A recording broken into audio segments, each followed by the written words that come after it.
Mafia है, don है, ये कह करके बातों को उड़ा देना। जो आजकल लोग कहते ठाकुर को मारो, सारी बातों के जड़ में, सारे अहंकार के जड़ में मेरा मैं है। आलोचनाओं से कोई शैतान नहीं हो जाएंगे और प्रशंसाओं से कोई भगवान नहीं हो जाएंगे।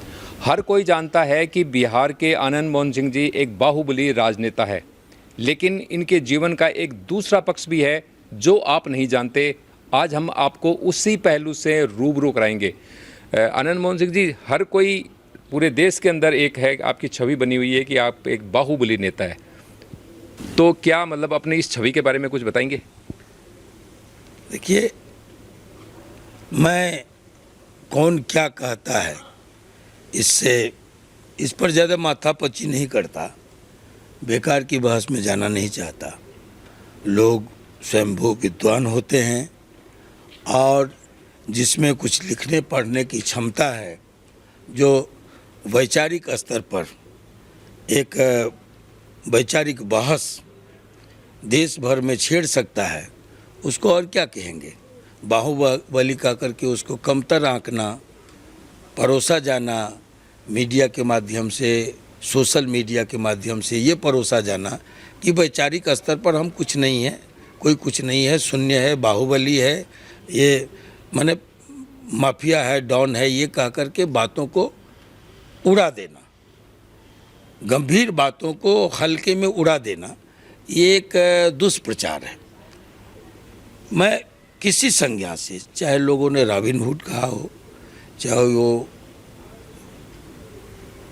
आपको बाहुबली कहा हो, चाहे वो फायर ब्रांड लीडर कहा हो, मैं इन विशेषणों से घबराता नहीं, क्योंकि मैं जानता हूं कि आलोचनाओं से कोई शैतान नहीं हो जाएंगे और प्रशंसाओं से कोई भगवान नहीं हो जाएंगे। जो है वही रहेगा।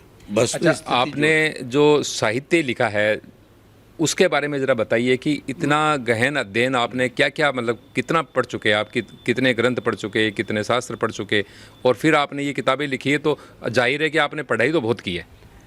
जी, मैं शुरू से पढ़ने लिखने में विश्वास करता था। मैं आप ही की बिरादरी से आता हूँ। जब इमरजेंसी के दौरान मेरी पत्रिका क्रांति दूत कोसी के इलाके में धूम मचाया करता था, और वो जो पत्रिका थी वो उसके हॉकर्स पकड़े गए। एक बुलेट में एक रिपोर्ट मेरा था संपादकीय के अलावा, जो त्रिवेणीगंज गोलीकांड पर, जिसमें 4 लोग शहीद हो गए थे, मुझ पर भी गोलियां चली। मैं संयोग बस बचा रहा। सूट वारंट बाद में कांग्रेस की सरकार उन दिनों थी, लोगों ने लगाए, लेकिन तो मेरा वो आर्टिकल, आलेख और संपादकीय बहुत चर्चित रहा, काफ़ी प्रतिष्ठा रही इमरजेंसी और जेपी आंदोलन के दौरान क्रांति दूत का, जिसका मैं 17-18 साल की उम्र में संपादक था। खैर, तब से लिखना पढ़ना, विभिन्न पत्रिकाओं में मेरे ये आलेख आते रहे। ये बाद के दिनों में भी जारी रहा। मैं जेल गया तो 16 साल जेल में रहा। मैं लाइब्रेरी में रहता था, काफ़ी समृद्ध लाइब्रेरी वो थी, जिसमें दिनकर के सारे पद्य को एक तरफ कर दीजिए, गद्य को, और एक पद्य उनका जो है संस्कृति के 4 अध्याय, तो मैं समझता हूँ उसका पलड़ा भारी होगा। सारे पद्यों पर एक गद्य का है ना, एक जो गद्य उनका था संस्कृति के 4 अध्याय, वो सारे पद्यों पर, सारी कविता और उनके जो संग्रह हैं उन पर भारी है। मैं उसको पढ़ा। मैं गीता रहस्य पढ़ा, बाल गंगाधर तिलक का। मैं कुरान शरीफ पढ़ा। मैं गीता के कई गांधी के हों,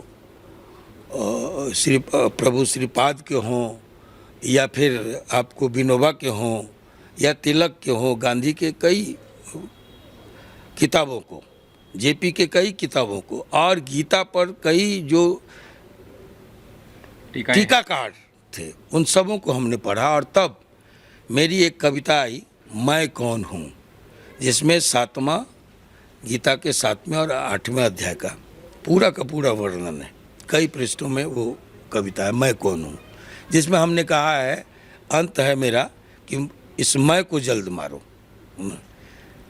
तो जो आजकल लोग कहते हैं ठाकुर को मारो, सारी बातों के जड़ में, सारे अहंकार के जड़ में मेरा मैं है ना। तो उसी तरह कुरान शरीफ के मैं उर्दू भी जानता हूँ, मैंने जेल में उर्दू सीखा, उर्दू में अनुवाद अरबी का, कुरान शरीफ तो अरबी फारसी में है, तो फिर उर्दू में हिंदी में मंगा के मैंने लिखा पैगाम इस्लाम। मैंने उसी तरह 1300 पृष्ठ पढ़ा। आचार्य नरेंद्र देव का एक बुद्ध किताब है, 1000 से ज़्यादा पृष्ठ के हैं, और आपको संस्कृति के 4 अध्याय जो दिनकर के हैं, उसमें बुद्ध के बाद का भारत, बुद्ध के पूर्व का भारत और बुद्ध के बाद का भारत, ये करीब 350 पृष्ठ हैं, बुद्ध के पहले का और बुद्ध के बाद का। उस 350 पृष्ठों को, और 1100 पृष्ठ है बुद्ध आचार्य नरेंद्र देव का, इन सब का सार 13 पृष्ठों में मेरा है, ज्ञान तीर्थ बुद्ध। देखिए साहित्य जो है ना, उसकी समीक्षा होती है 100 साल बाद। अमर साहित्य, उसकी जो उम्र है स्टार्ट होती है 1-2 वर्ष शुरू होता है उसका 100 साल बाद। मैंने जो साहित्य की रचना की है गहन अध्ययन के बाद, लोग पीएचडी कितने साल में कर लेते हैं, एमए कितने साल में कर लेते हैं, बीए कितने साल में कर लेते हैं, ये डिग्रियां मैं समझता हूँ सब 9-10 साल में निपट जाता है। मैं पूर्व में क्या पढ़ा इसको छोड़ दीजिए, लेकिन मैं लाइब्रेरी में बैठकर, जेल में 16 साल आपने पढ़ाई 16 साल जो हमने गहन अध्ययन किया, उसमें 6 पुस्तकें मेरी प्रकाशित हुई। नाम बताएंगे? हाँ, स्वाधीन अभिव्यक्ति, सबसे पहले कैद में आज़ाद कलम, फिर स्वाधीन अभिव्यक्ति, कैक्टस के फूल, गांधी, और एक जो अब मेरा वो पाठ्यक्रम में आया पर्वत पुरुष दशरथ, जिसमें बाद के दिनों में कुछ संशोधन करके लोगों ने ये बना दिया माउंटेन मैन माझी, ये फिल्म बनी। उसमें सबसे पहले मैं पाठ्यक्रम में आया उसी कहानी से, जो पर्वत पुरुष दशरथ के नाम से एक अमर प्रेम की अमर कहानी है। वो एक बादशाह की कहानी ताजमहल है जो आप देखते हैं, और एक दलित के प्रेम की कहानी है जो उसने पर्वत को काट कर लोगों के लिए रास्ते सुगम किए। पर्वत पुरुष दशरथ के नाम से मेरी एक कहानी है जो सीबीएसई के पाठ्यक्रम में शामिल है। तो ये सारी बातें नहीं आएंगी, बस आनंद मोहन को निपटा देना है, बाहुबली कह करके, डॉन कह करके, माफिया कह करके, रॉबिन हुड कह करके, फायर ब्रांड लीडर कह करके, ये सब बातें चलती। मैं इससे परहेज नहीं करता, मैं इससे दुखी नहीं होता, उन सब बातों से मैं ऊपर हूँ ना।